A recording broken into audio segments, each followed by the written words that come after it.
What do you think of hormone replacements?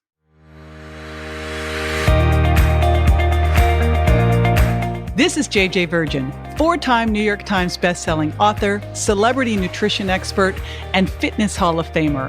I've been on a lifelong quest for answers to the toughest health questions. And now I'm sharing what I found with you. Welcome to Ask the Health Expert.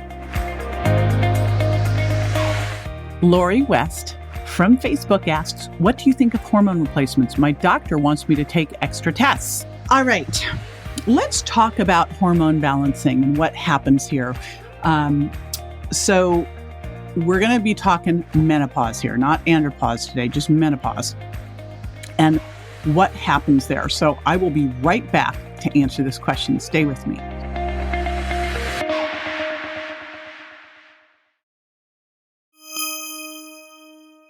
All right, so we're talking menopause and should you take hormones? What should you do? So here's my progression on all of this. And I have a bunch of super smart docs who do hormone balancing in my Mindshare groups. So I get great, just great information from them. And full disclosure, I am on bioidentical hormones. Here's the progression I want you to think of. Number one, as you start to move into menopause, the single most important thing that you can make sure is that you are dealing with well is stress. Your adrenals are so important as you go into menopause. So ideally, in the perfect world in your 30s, you would really work on all that you need to so that your adrenal health is awesome.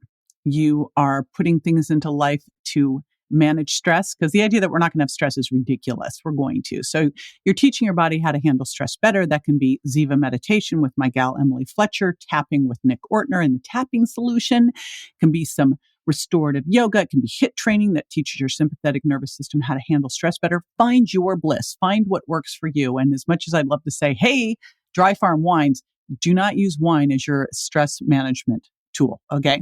And if you are drinking wine, make sure it's Dry Farm Wines. Shout out to my buddy Todd. So that's the first thing, is we really want to make sure we really have our adrenals working well. Things like vitamin C, ashwagandha, and a lot of these herbal adaptogens can be amazing here for this. Next up, make sure that your thyroid hormone is dialed. And do not just go to the doctor and have a TSH and think that you're cool. If you're suffering from any kind of constipation, elevated cholesterol, especially elevated LDL, fatigue, hair falling out, dry skin, a little bit cold, any of those things, any little bit yellow tinge to the skin, this is your time to dig deeper into your thyroid function. You've got to have good thyroid function to be able to make your sex hormones. If your thyroid function is off, you're going to be in trouble with all the rest. So adrenals are working well. You've made sure that your thyroid function is working well. I'm just going to shout out to my thyroid doc, Dr. Alan Christensen.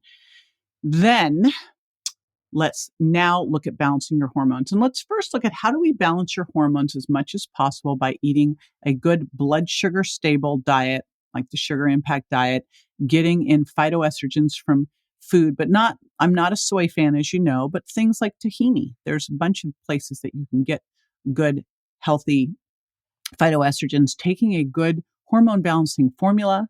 I like Designs for Health FemGuard Plus Balance for that. And also taking DIM, a product called DIM Avail, because it helps detoxify the bad estrogens. At that point, when you've done all this, it's the time to go get testing and start to work with a functional medicine doctor to help balance your hormones. And here's the important thing. You got to realize that as you move into perimenopause, as you're getting into menopause, until you get into postmenopause, your hormones are a moving target all day long, every day. So your test is a snapshot in time. What's most important is that you really start to feel the symptoms, because you are going to be working with your doctor and working with the tests and working with your symptoms to optimize that hormone replacement if you choose to do that. So it's really important. This isn't one where you can relegate to the doctor and go, I'm out. Nope. You are going to be central focus on how to get those hormones balanced. But remember, it first starts with lifestyle and diet, right? Optimizing thyroid function, optimizing adrenal function, making sure that you're eating well. And then you look at how you can achieve hormone balance. All right. That means you're taking your health into your hands. You are the CEO of your healthcare. This is JJ with Ask the Health Expert. I do this 5 times a week, so make sure you never miss a show by going to subscribetojj.com.